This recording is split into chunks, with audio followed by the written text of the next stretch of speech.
Good evening to some and good morning to others. I know this evening we have a global audience, so welcome to the Stony Brook School virtual open house. My name is Luke Haywood. I'm the Director of Enrollment Management in charge of admissions and financial aid. With the admissions team here, our goal this evening is to give you a broader view of the Stony Brook School. Earlier this fall, on October 10th, we had our open house in person on campus with a lot of families present. And we thought it only right that we make it available virtually for you to be able to access some of the individuals who are at our in-person open house.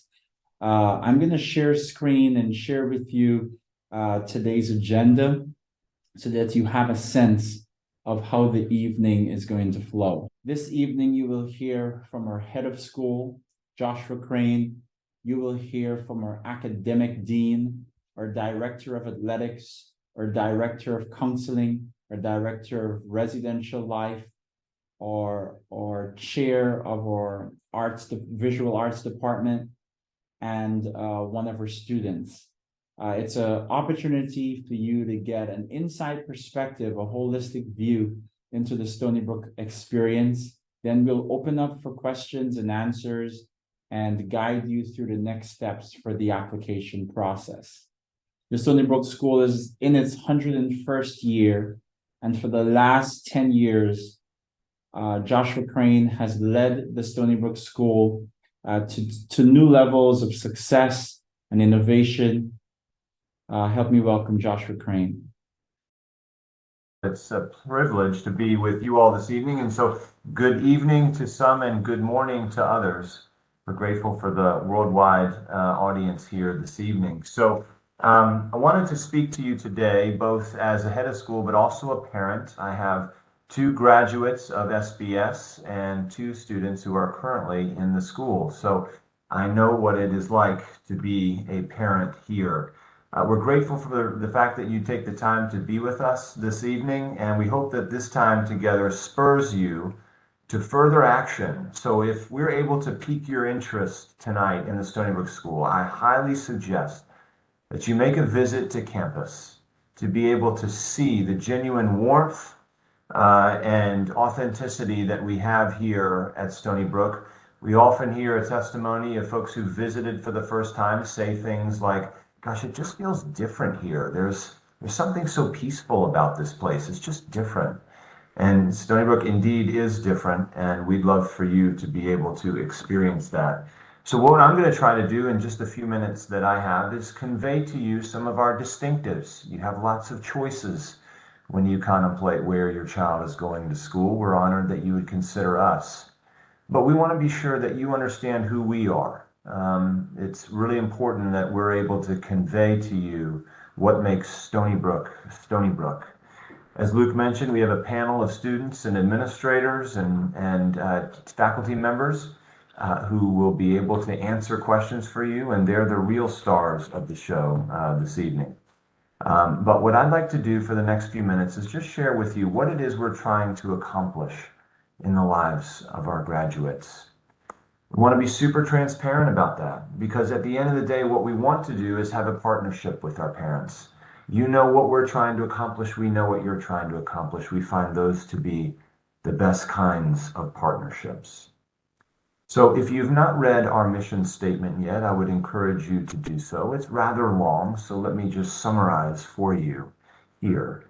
We want to graduate young people who possess, as it was said of King David in Psalm 78, integrity of heart, strong character, and skill of hand, good at what they do.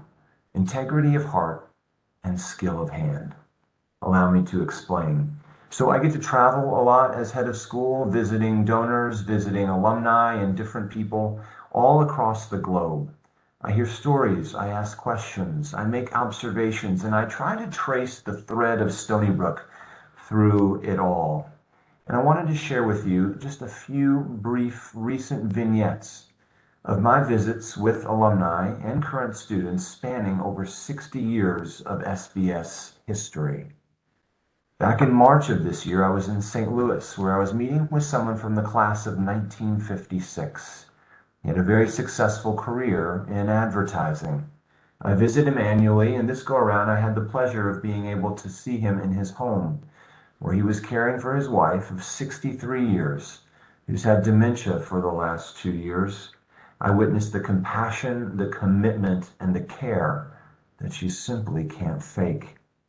When one of the members of the class of 1977 recently lost his wife in tragedy, one of his classmates from SBS jumped in the plane that he pilots to fly to be by his side that night. When I commended that man for his faithfulness, he without hesitation turned to me and said, "That's just what Brookers do." This summer, I met with a graduate from the class of 2018 who graduated just this past May from the University of Chicago with honors. He's currently in the Congo teaching English in an impoverished village for at least the next year. When I asked him to share the why behind his plan to go to the Congo, he quoted the theologian Frederick Buechner, who said, "Vocation is where your deep gladness meets the world's deep need." To interaction with current students, continue the point further. One of our students is an accomplished musician who plays routinely at Carnegie Hall. She recently changed her hairstyle drastically from beautiful flowing long locks to a shaved look. Thinking maybe this was an artistic statement, I said, "Hey, I like your new look. What prompted the change?" She replied, "I wanted to donate my hair to charity." Last year's valedictorian met a woman in a nearby town who had been an avid rower, but through a series of medical challenges lost her left hand. The student decided to create in our innovation lab using our 3D printer a prosthetic hand that was specifically designed to aid in rowing motions. She worked with the woman to just get the right fit. Now the woman is able to row again. I could go on, but I want to make the point. For 100 years, character before career has been more than a motto, but a way of life. And while we never take sole credit for character formation of a young person, given the other influences they have in their life, we know we're in there somewhere because our graduates tell us so. For 100 years, we've been insistent that who you are when no one is looking really matters. That as the Greek philosopher Heraclitus famously said, character is indeed destiny. We echo what C.S. Lewis said when he said, education without character seems to make men more clever devils. Integrity of heart, it is so important for young people to learn so that their lives aren't shipwrecked on the rocks of temptation and deception. In education these days, there's so much emphasis upon the training of the mind for good reason. And in a sports-focused world, there's much made about training of the body, both of which we do here quite well. But what about the training of the heart? We believe it is just as important as mind and body training. So how do we train the heart? We teach it through firstly seeking to be moral exemplars ourselves, the kind of people who you want your child to be around 3 to 5 hours a day, in some cases 7 days a week. We practice life-on-life discipleship, taking the time to get to know your children well so we can encourage them in their strengths and admonish them and support them in their weaknesses. We have a well-defined, clearly communicated, consistently and equitably enforced standard of conduct. And lastly, we stretch our students. We challenge our students and put them in environments that call forth their best selves and call forth reserves they didn't think they had, all the while providing structure and support so that they don't despair even when they may fall short. Now, inevitably, when I talk about character a lot, people begin to wonder, can they teach math and science and literature, or do they just talk about character all day?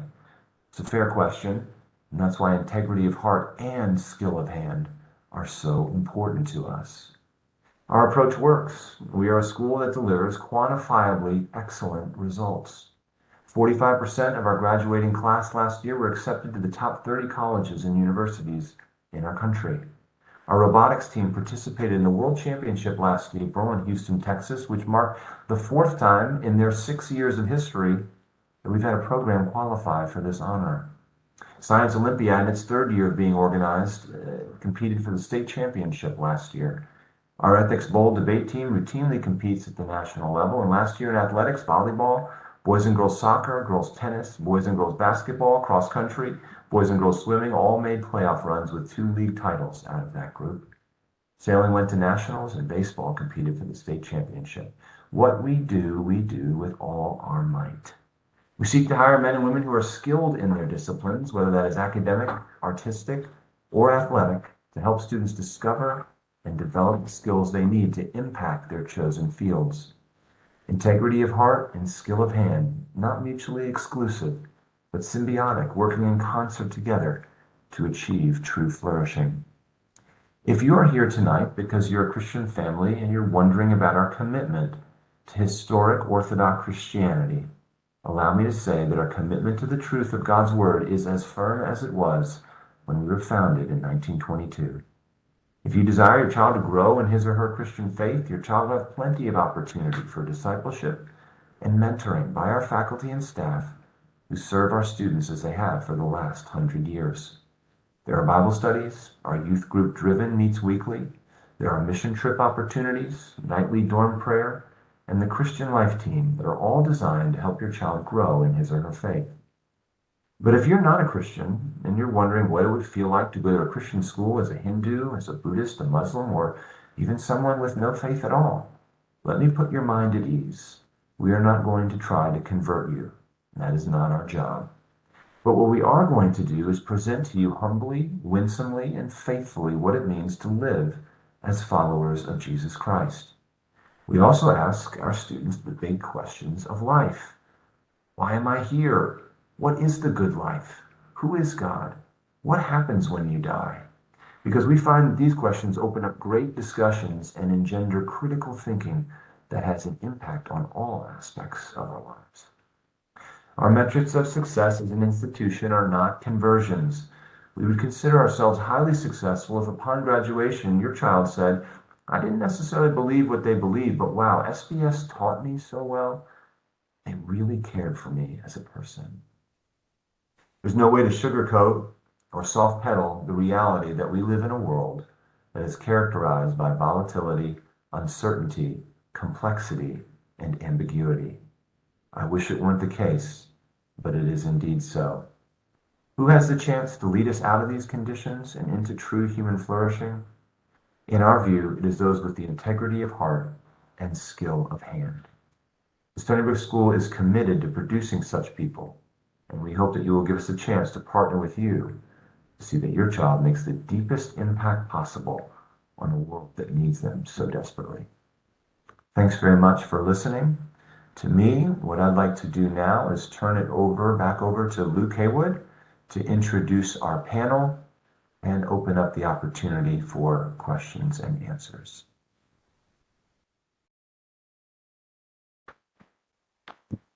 Thanks so much, Josh. If that wasn't a good indication that you must always be ready for all scenarios, I don't know what is.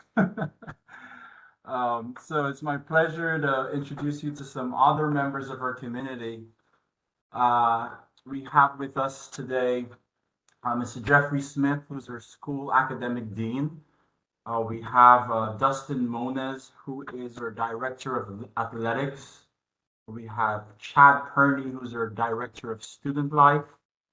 Christine Liu is our co-director of college counseling.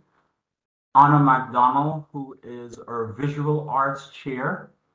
And we have a wonderful highlight of the night, our own dear student, Ava McCormick, they're all gonna just one after the other, as I call their name, they're gonna just quickly come off mic, just tell you who they are, what they do, how long they've been here, and some key elements of their department that makes Stony Brook unique. And then when they've all spoken for about 2 minutes each, the floor then is yours to ask questions, and then they will answer based on the area that your question is from. They will answer those questions from that area. So first up, let me ask Jeffrey Smith to just come off mic and just tell us a little bit of who he is and what he does. Hello, everybody. Good evening and good morning. My name is Jeffrey Smith. I am the academic dean here at the Stony Brook School, It is my 13th year here at Stony Brook, although it is my first year in this role. It's an exciting role. I help oversee the entire academic program at the school, everything from the courses and the curriculum that we offer to the teachers and to student course registration. And something distinctive, as Mr. Haywood said, would be we are in many ways, the reason why folks come to Stony Brook to marry academic rigor with authentic Christian faith and authentic and effective, vocational training. And so we are excited to partner with you to find out what classes can help your students flourish and set them up for future success in college and in their careers. And I'm excited to speak with you further. Thank you so much, Mr. Smith. Mr. Moniz, Director of Athletics. Hi, everyone.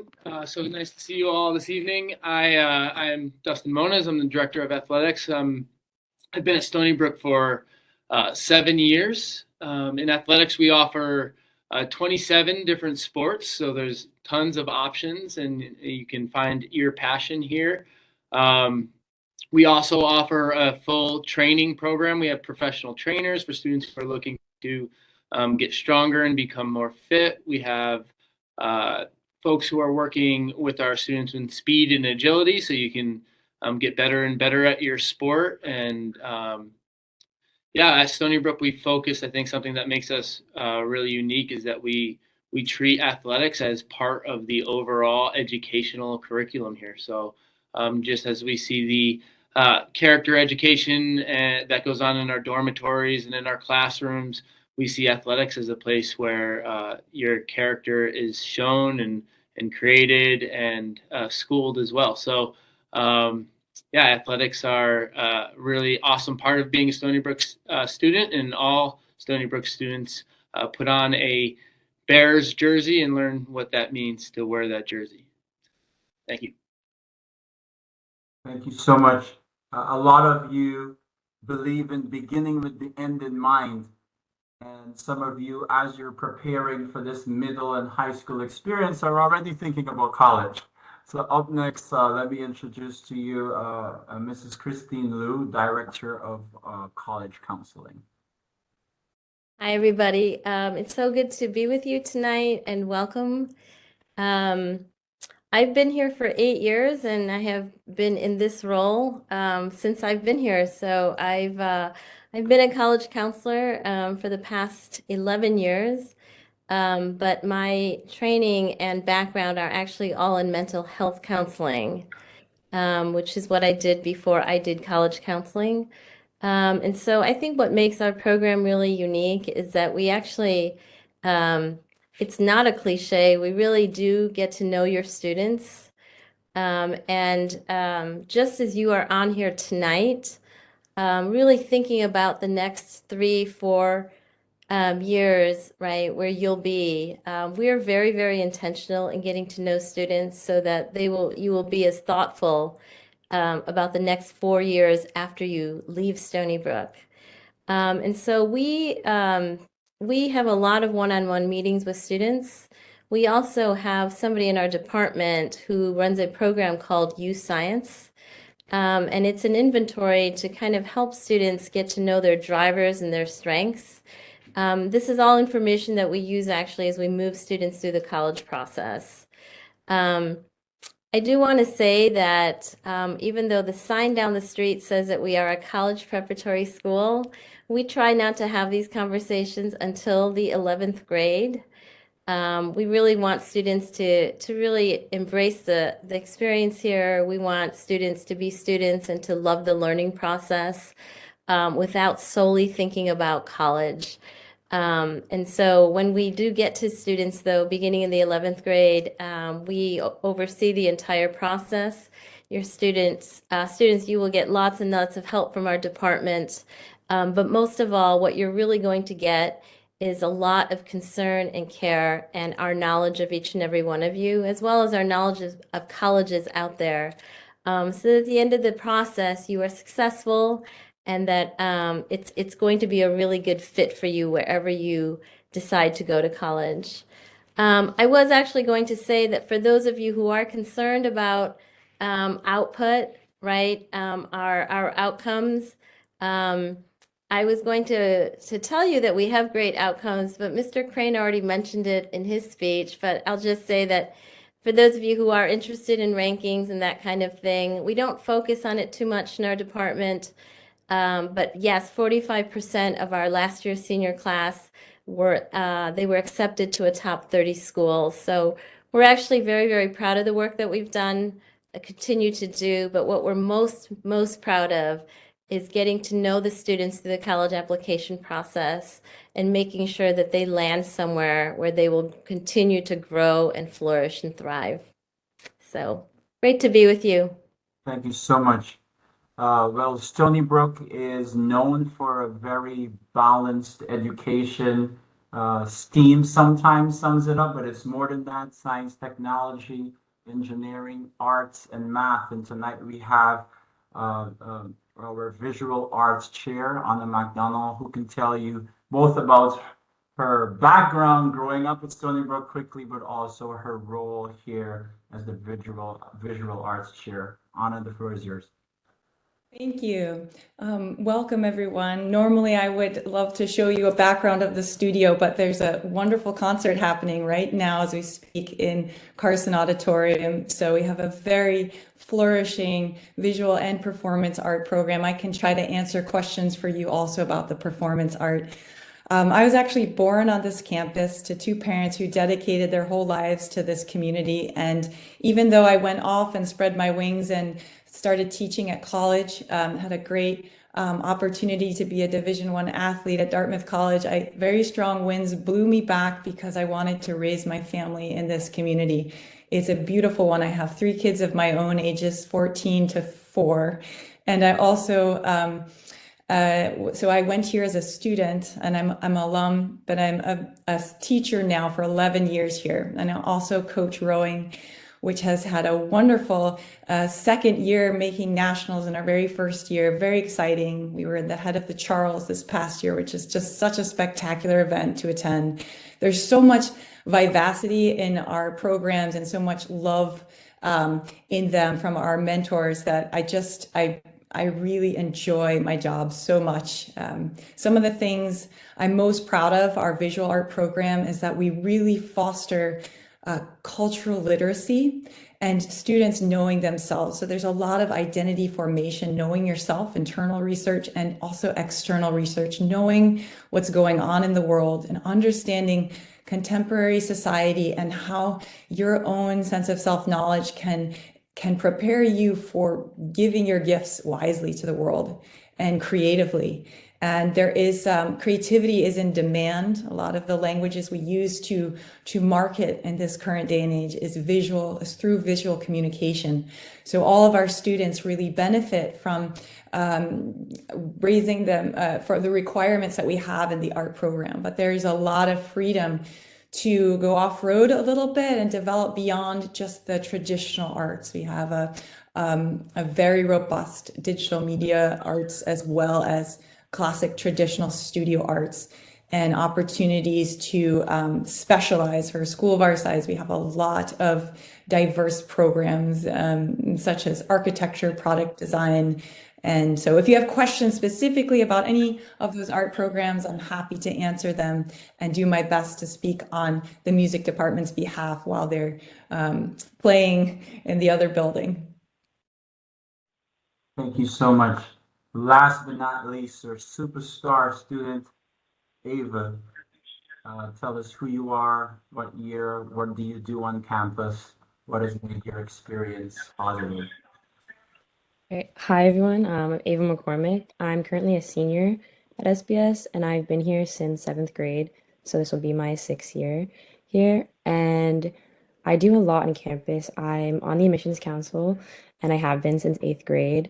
And this year, I'm actually on the admissions executive board, which just means I have some more responsibilities, and I oversee members of the admissions council. I'm also currently on the prom committee, which I just help plan and budget for prom. I'm also on the Hispanic Student Union. We plan things like fiestas and try to educate the school about Hispanic culture. And then I'm also the captain of varsity volleyball and our varsity girls basketball team. And something that I really enjoy about Stony Brook is all the various paths that you can take. Like we have very strong STEM and humanities programs. A lot of my friends take robotics, STEM, all those electives, and I personally really enjoy like humanities and social sciences. So I've been able to take economics, ethics and politics, history of philosophy, and all those courses that I personally enjoy more. Thank you so much, everybody, for those quick introductions. And now it's time for you, the audience. You have the floor. I promised close to half an hour, and you have it. Now it's time for you to ask your questions of all of these individuals here, both staff, faculty, and student.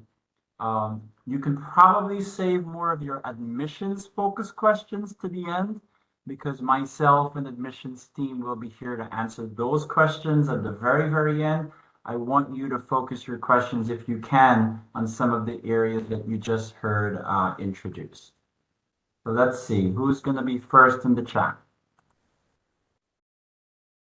Feel free to raise your hands as well.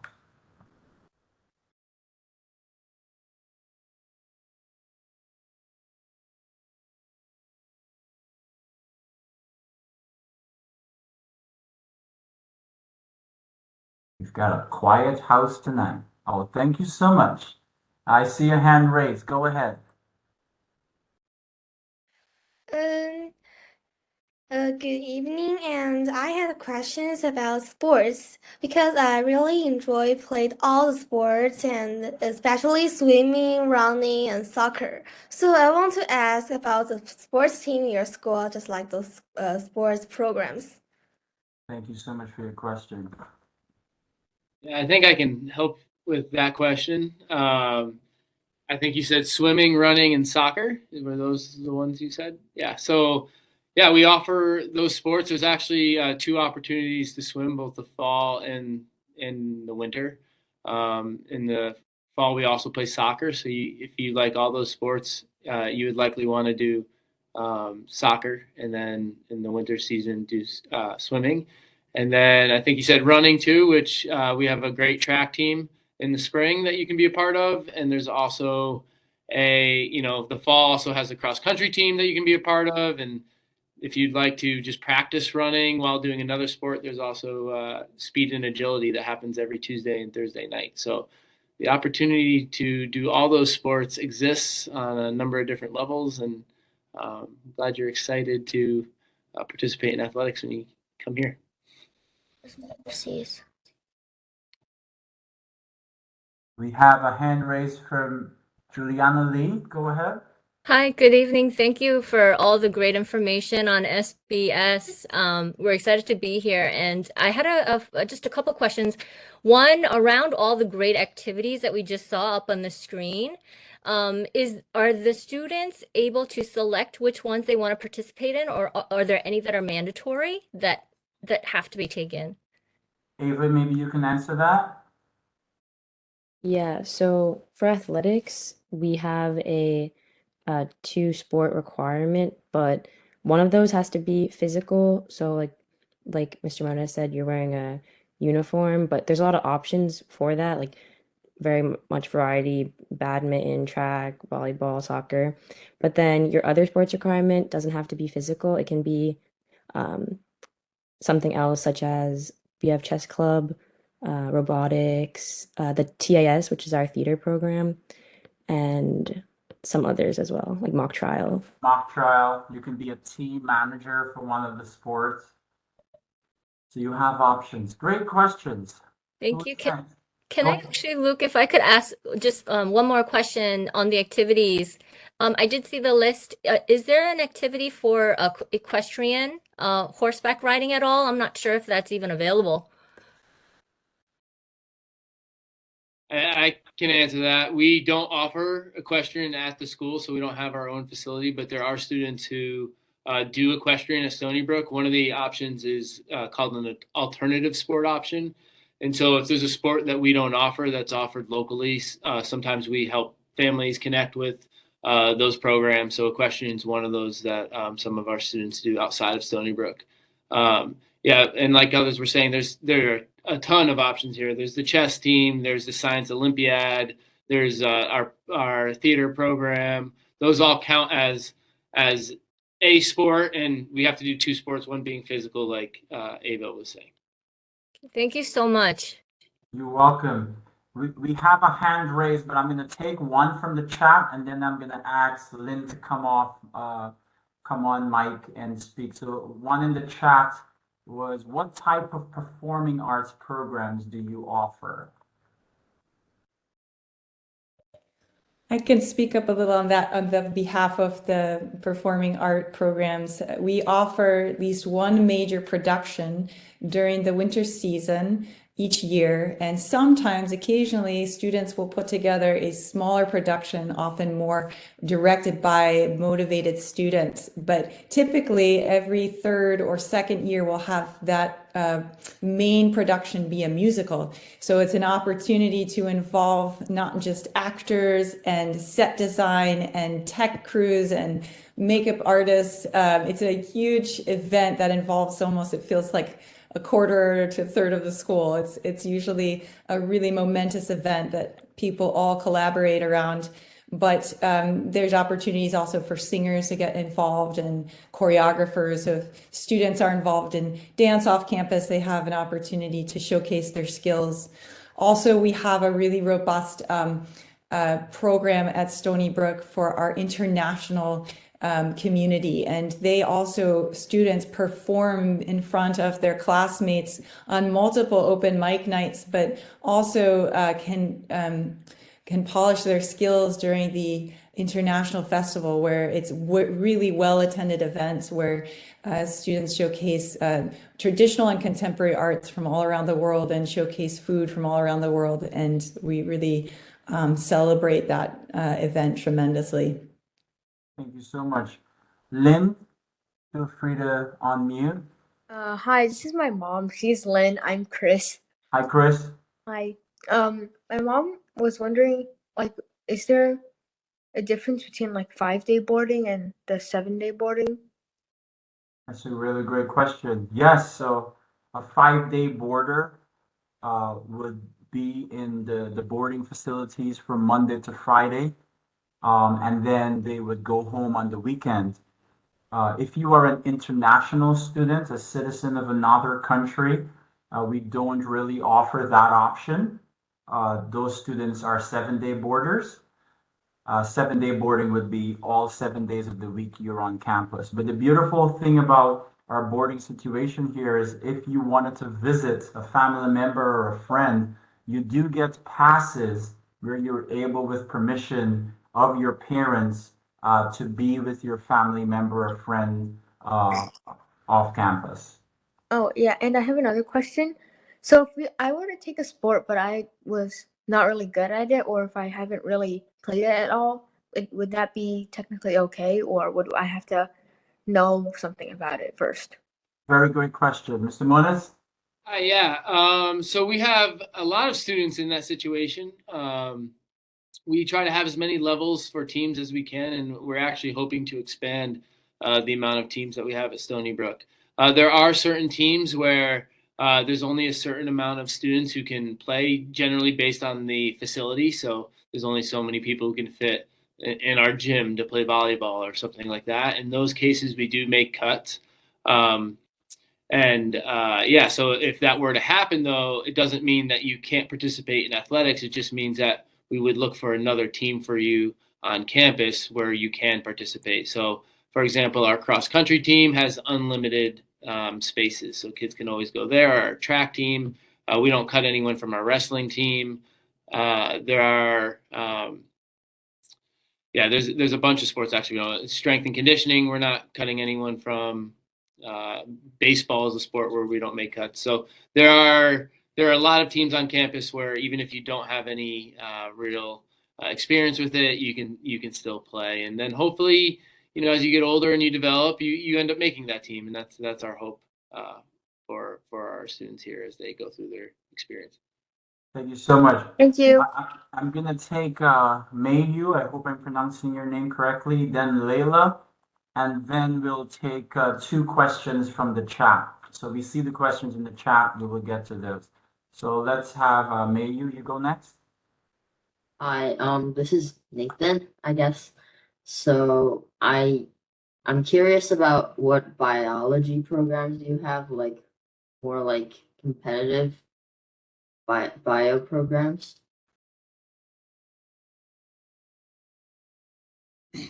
I'd be happy to speak to that. Thank you for the wonderful question. In terms of in the classroom, we have a couple exciting opportunities. Biology is the standard ninth grade course.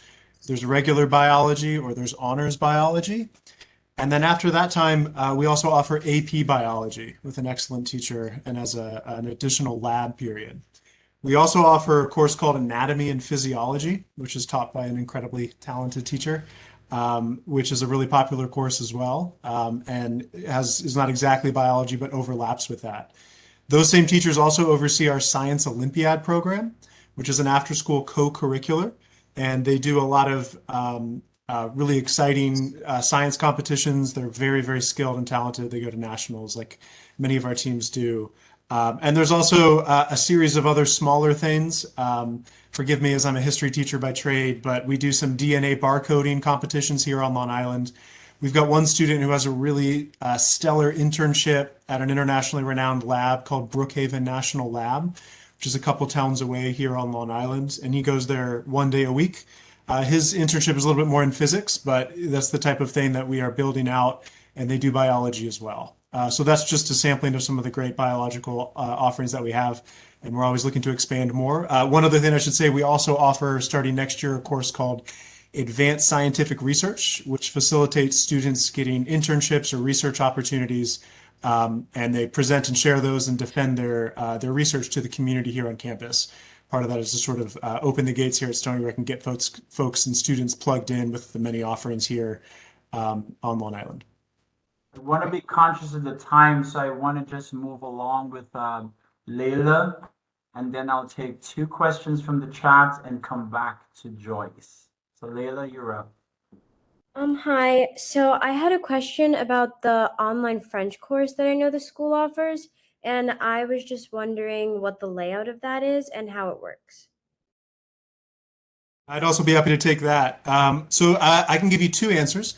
The first one is we are committed to having an on-person French program again next year. So I can say that with confidence. We've got some folks interviewing. There's a job posting on our website. It's an institutional imperative for us, especially with the growth of our students.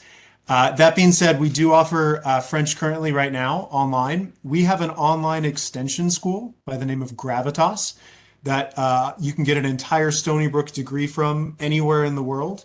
And we collaborate with our Gravitas program very often. And the French program is one of the places where we're doing that. We also have some other targeted areas such as redemptive entrepreneurship and a couple computer science and Python-based courses that we'll be offering next year. And so it is taught live on WebEx in a classroom much like this, though much smaller, with a teacher. It is during our academic day and meets in our academic schedule. It's during D period. And the students have essentially an online Zoom experience. If I can brag for a second, essentially we found that we were pretty good at doing school during the pandemic, and we wound up making it a full-time gig for some of our faculty and expanding our offerings online. And so French is one of those areas where we've done so. But it'll be on person.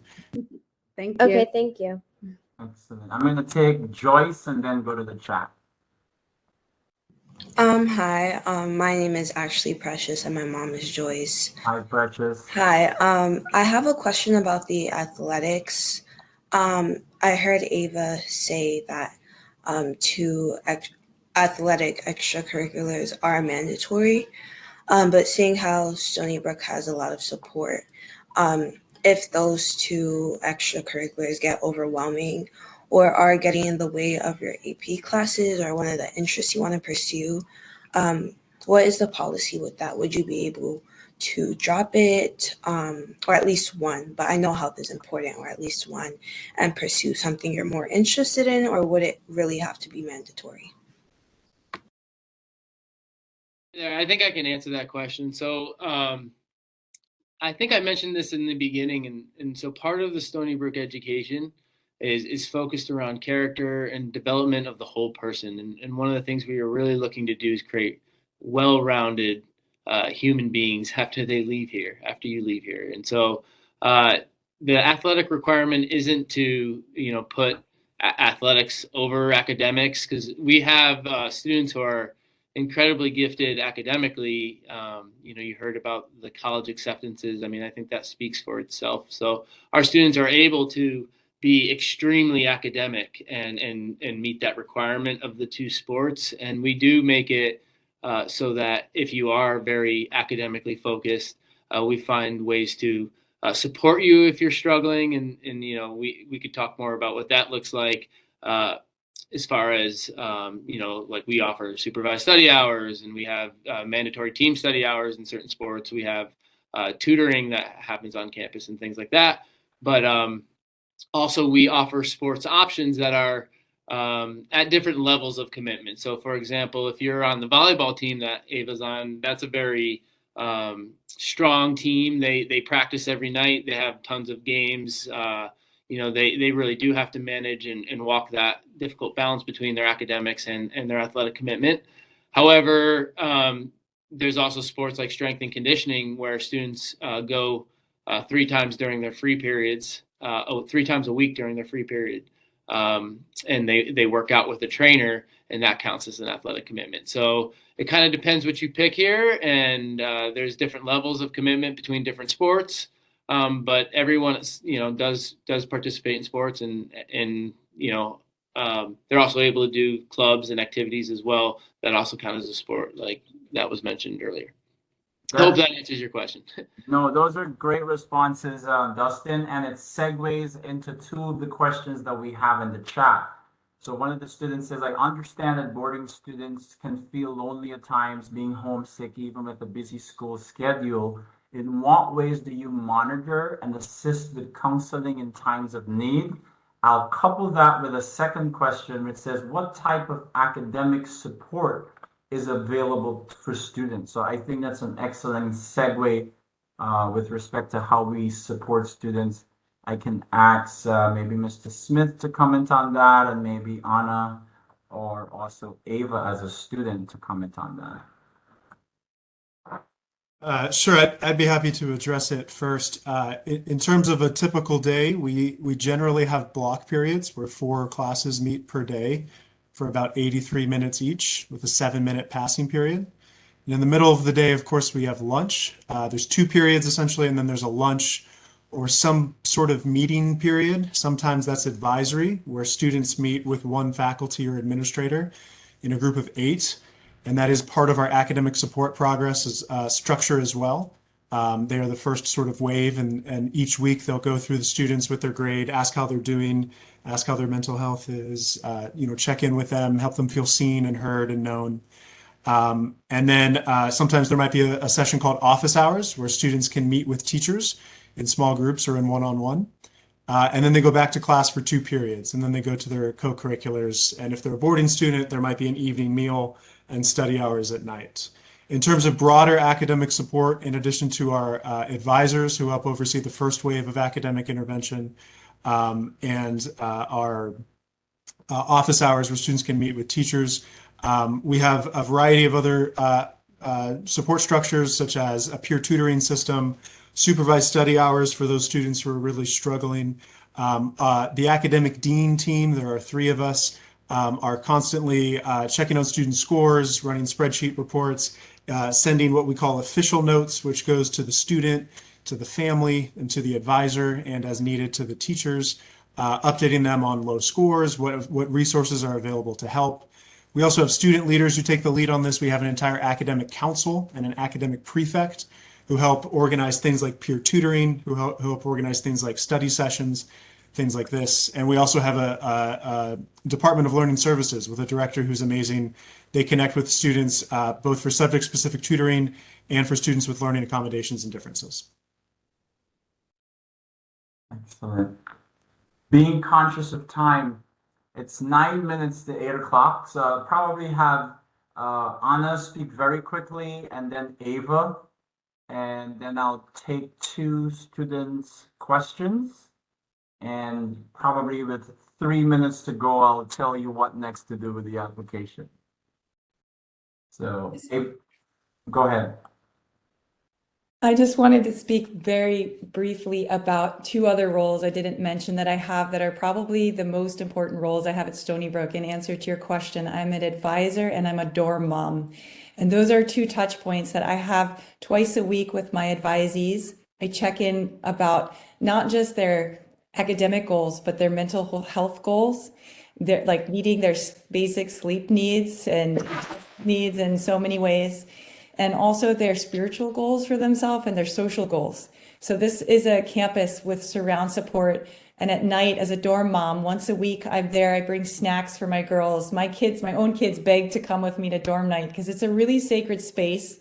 And I'm really proud that I work at a place where I get to know the students as full human beings, and they will come to me with stories about how their day went. And there's so much sharing that happens in that domestic, that res life setting is really, really important for us to check in and make sure there's no student that's lonely or slipping through the cracks. And that's where dorm councils and leadership, students leading other students, decorate each other's doors on birthdays and write notes of encouragement. And we give merits for girls who are really in building up and caring for each other. And so it's a lot of full nurturing happening in a family-like setting. So my kids know that they share me as a mom with a bunch of other students, and that's beautiful in their eyes. Yeah, also another thing that we have is the guidance counseling department, which I feel like is something important to mention.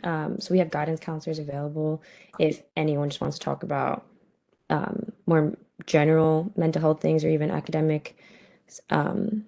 Plus, also going back to the question about balancing academics with athletics. So I play multiple varsity sports, but I also take like 4 APs at the same time and honors classes, and I'm able to balance it pretty well. Another great thing is that like our teachers are very open to like feedback and to help you out if you need it. So if you're feeling especially overwhelmed, or say you have a really late game and you just have no time to do your homework, you talk to them and give them a reason, they'll be most likely more than willing to give you an extension or work with you. Thank you so much. Don't want to mispronounce your name, but Shen Howley, you had your hand raised. Yeah, hi. I wanted to ask that given the wide variety of activities Stony Brook provides, are students allowed to maybe start our own clubs? Quick answer to that is yes. Yes, yes, and yes. We really love the opportunity of students being leaders and leading by innovation and creativity and collaboration with their peers to form new clubs and organizations that maybe didn't exist before.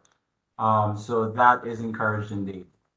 I believe Lucy and Grace had their hands up as well. And those would be the last two questions before we close off with your next steps from the admissions department. Or if your questions were answered by someone else, that's also fine. Lucy, Grace? Okay, your questions were answered. Good evening, everyone. Hi, Grace. It's actually Angela. My mom is Grace. I Okay. have a few questions about some of the things in SBS. My first question is, what are the restrictions on phones? And my second question is like, are there any like club fees for any of the athletics and the extracurricular activities? Okay, so I would probably ask Mr. Perney, who is now on as our Director of Student Life, about our policy with respect to phones. Welcome, Chad. Sure. Thanks, Luke. Hey, y'all. Yeah, I'm Chad Perney. Sorry I wasn't here for the intros earlier. I was actually up with our boarders making sure they're all checked in for our fall concert this evening. So maybe some of you one day will be a part of that. What are the restrictions on phones? So currently there are not necessarily any restrictions during the school day as far as like you having phones on you. You're obviously not allowed to use them in class. And I think part of going to school in the 21st century with quite literally the entire world at your fingertips is learning how to use these devices well. So our teachers try to set limits. Some will ask you to keep them in your backpack. Some may have you turn them in at the start of class. After school, the only restriction we currently have is during study hours. You have to turn them into the student or the lounges of your dorm. And they are put away in most dorms into a locked box where no one can take them. And you get them back after dorm prayer, which is our version of evening announcements and just getting our boarders together in community each night. So that's technically, I think, all of the safeguards we have. I know there's larger conversations into how do we want to teach y'all even more about how to use these devices well. But yeah, hope that answers your question. And I think maybe Mr. Smith could say a little bit more about phones during the school day, as I haven't taught at Stony Brook, but in the evening, it's no phones during study hours. You nailed it, Mr. Perney. It was perfect. It does sort of differ from teacher to teacher. Some folks have you use it in class. My kids were scanning QR codes in my history classroom today for looking up things, and some teachers have you turn them in. We are college prep in that regard, and we don't have a single policy other than what is allowed in that teacher's classroom specifically. So many of you here have already taken steps towards completing the application process, and I commend you on that. Some of you have filled out an inquiry form as your starting point. Many of you have skipped that point and started the application, which is perfectly fine. But for those who have only inquired by filling out a form, I encourage you to take the next step, which is to submit an application. Now, our application, like our school in general, has a very holistic approach to assessing the best fit student for this community. That involves parent statements, that involves essays, that involves us examining your academic record by looking at 3 years of your transcripts. We ask for recommendations from your math teacher, from an English teacher, from your guidance counselor or principal. We have an interview for every one of hundreds of complete applicants every year. Or actually, quite frankly, as long as you submit the application and pay the fee, even if all the pieces are not yet in, we offer you the opportunity to have an interview with us by simply emailing us, letting us know that you submitted the application. We would schedule an interview for you. That interview is about 20 to 30 minutes, and it's us really trying to get to know you better. These are all holistic aspects of a comprehensive review process that just creates the best match between your family and our community. For students who are international, I applaud you. If you're 12 hours ahead of us in time and it's now maybe 8 or 9 o'clock in the morning, I applaud you for being here. With respect to requirements for language, if you're from a country where English is not the official first language, we require TOEFL or Duolingo tests. We also take the IELTS and one other test form, Cambridge, I believe. So these are all various tests. One of them you can take, and you can email us if you want to find out more about the specific score that we're looking for.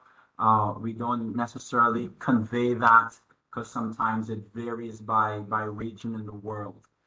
Financial aid applications for those who are seeking financial aid. We pride ourselves in being an institution that's socioeconomically diverse. 37% of our students receive financial aid here. Out of 454 students 166 of them here currently receive financial aid, some of them quite substantial, right? So I encourage you, if the cost of this premier education and amazing experience is something that's of concern to you, you do have the option to apply for financial aid, and we assess those applications very carefully through a software platform called TADS, and that link is also available to you in your checklist within the application. Those are the main steps. This is a quick synopsis again. For those who are concerned about the SSAT, this year it's actually optional. You can probably find a reaction button on the screen and put a clap or a yell or whatever you can find to celebrate for those who don't want to take that test. But our SSAT is optional this year. If you do take that test, we encourage you to submit it, because we will still evaluate it and look at it as part of your holistic application picture. In terms of deadlines, we're less than a month away from our early deadline.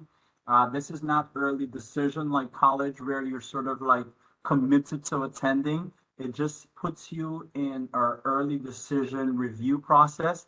You should only apply in this pool if Stony Brook School is your number one serious choice, where you're like, this is the place where I see myself being. Don't just enter that pool for entering it. We look for the most serious, most prepared applicants in that pool. We make decisions on those applicants in mid-January. So if you apply by the December 12th deadline, you hear from us by January 12th. Then there's the standard deadline of January 20th.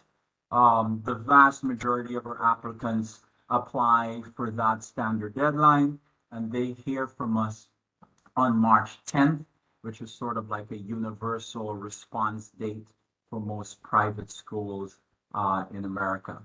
I know we're 3 minutes over time right now, so I don't want to hold you up. If you have questions about our process, I encourage you to reach out to us. These are the ways you can contact us. Our email address is admissions@sbs.org. You can take a screenshot or write down these details, or take out a picture like I see on the screen there from Layla. You can call us at our number on the screen, extension 1. And it's a very easy website to remember, sbs.org. Doesn't get easier. /apply will take you to our admissions page, where every single step is outlined and explained, just in case you have questions. Most of your questions will be probably answered on that page, sbs.org/apply. We started a new Instagram page. You can follow us at SBS Admissions, for all of my IG folks in the room. So to close it out, we're just blessed that you took the time to be with us this evening. We are excited about you exploring this school as a potential fit for you, and we want to help you in the process. Although they're not going to come off camera, I don't do this alone, quite frankly. Most of your interactions with the admissions office will be with these 3 colleagues of mine. They are Molly Starman, they're Rosie Caston, and Deidre Milligan. These are the 3 ladies who field the majority of our questions by email, phone call, and take up the bulk share of interviews along with myself. I see Deidre came on the screen, and you will see one of us for sure in your interview, and as we get to know you better in that 20 to 30 minute segment. So thank you again for joining us. Reach out to us by email and phone number. We are so grateful that you joined us. Have a blessed evening. And as you go into Thanksgiving and the holiday break, stay safe and enjoy your family time.